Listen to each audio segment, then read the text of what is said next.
Hello everyone, I am Kerbal and Wobbly Ships are Wobbly.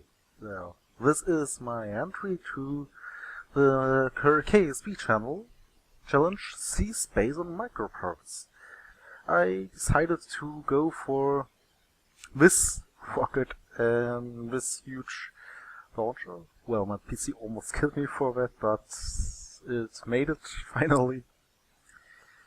Because I intended to go a bit further than just tuna and back and such. So everything got heavier and worse and such, you know. The most difficult part was actually getting this beast into orbit. You see that I heavily used Sparkle staging, and even the last stage I was separated in 3 parts in order to finally get it into orbit. When I finally made it, I had a half Oscar tank left over, so it was a pretty close call for orbit, but yeah, it was totally worth it. The vessel itself, as you will see as soon as I finish my orbit, does consist of 2 parts.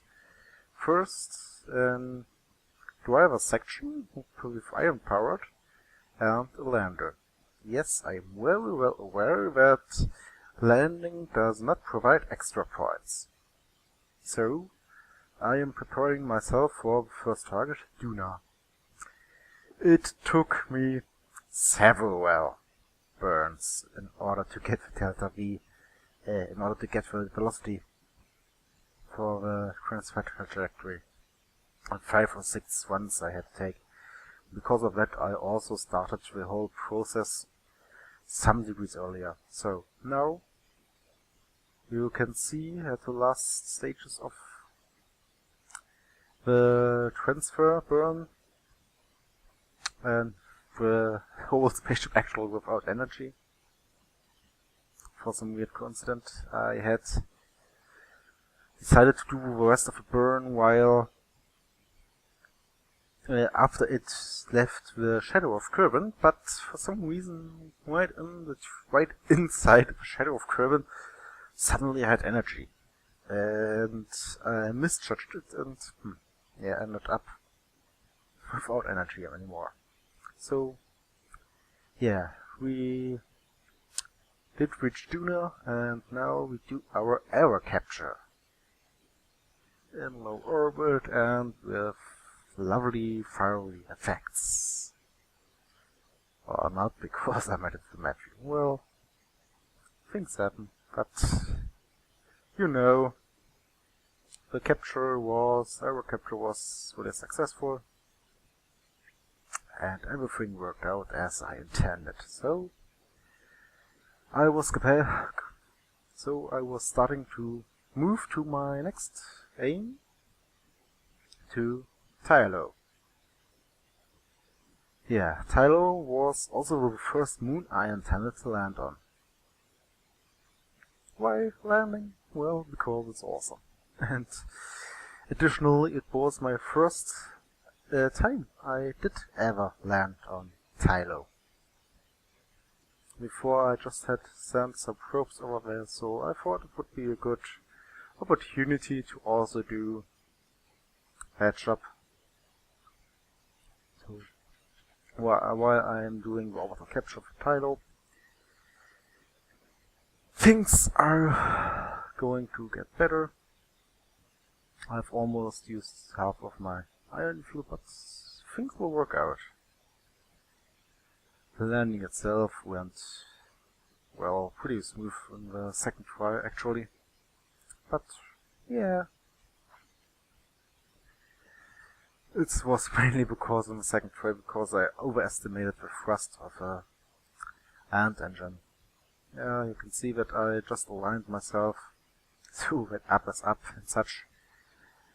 While landing I usually or mostly do use the nav ball,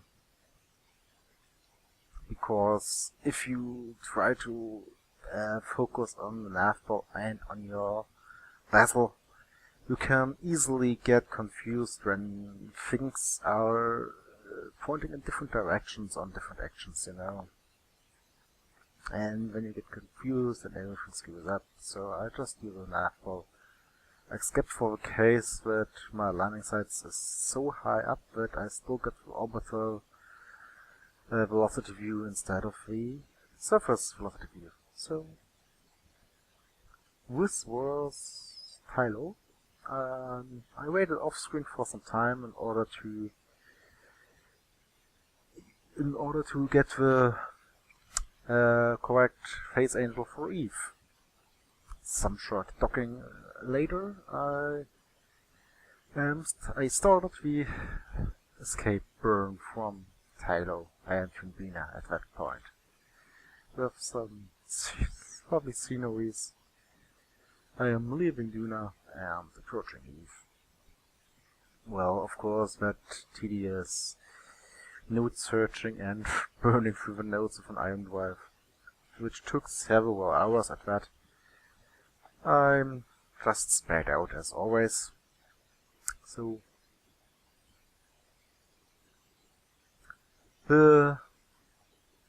you can see the final the velocity changes being made to hit the SOI of Eve. And since I was already recognizing that I was running low on fuel, I fiddled a bit more around to do the correction burn as efficient as possible and saved some fuel there. Although in the end I actually didn't need those 50 meters per second of delta V I managed to save. It was nice to have saved them, you know, just for the sake of it. And yeah, it was incoming, including lovely aero capture and even better re-entry effects. Oh yeah, this almost looks like a TIE fighter, don't you think? Yeah. Star Wars is always great. And since we did not intend to land on Eve, seriously, not with that small lander. I did intend to land on Julie, yeah. And Julie's gravity, you know, it's so low, it's so freaking low. I had to get down to less than 10 meters per second orbital velocity in order to actually manage to get into an orbit around Julie. It was so ridiculous.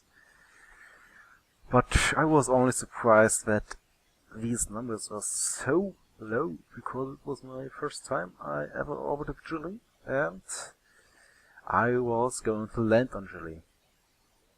Yeah, here you see I'm slowly running out of time to finally get the braking done, which of course takes a lot of time on iron drives, but on the other hand, you only with iron drives you only get that serious amount of delta V you need to haul so much ship around. It's, yeah, I mean, you want a lander which uses usually a lot of delta V, and then you want to ship it around and such. Iron drive is just the way to go.